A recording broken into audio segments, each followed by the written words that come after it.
పప్పు, చారు, అది చారు, ఇంకా రైస్, సాంబార్, పెరుగు, బంగాళదుంప, దోసకాయ, తర్వాత ఇదేసి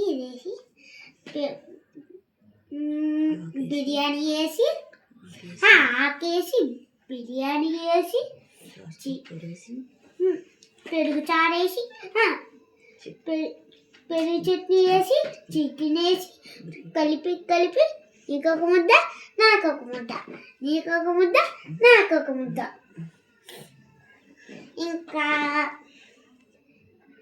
తర్వాత ఇంకొంచెం బిర్యానీ వేసి సాంబార్ వేసి ఇంకా దోసకాయ వేసి మొత్తం కలిపి నీకొక ముద్ద నాకొక ముద్ద, నీకొక ముద్ద నాకొక ముద్ద.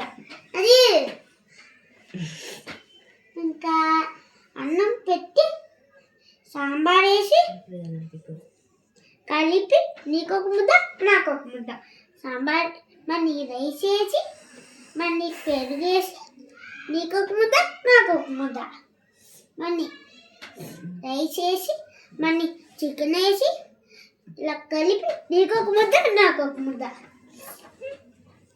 మళ్ళీ అన్నం వేసి అన్ని దమ్ బిర్యానీ వేసి మొత్తం ఇలా మిక్స్ చేసి నీకొక ముద్ద నాకొక ముద్ద అయిపోయింది. అత్తారింకా లేకపోతే కోళ్ళ లేకపోతే కొడుక లేదంటే సరే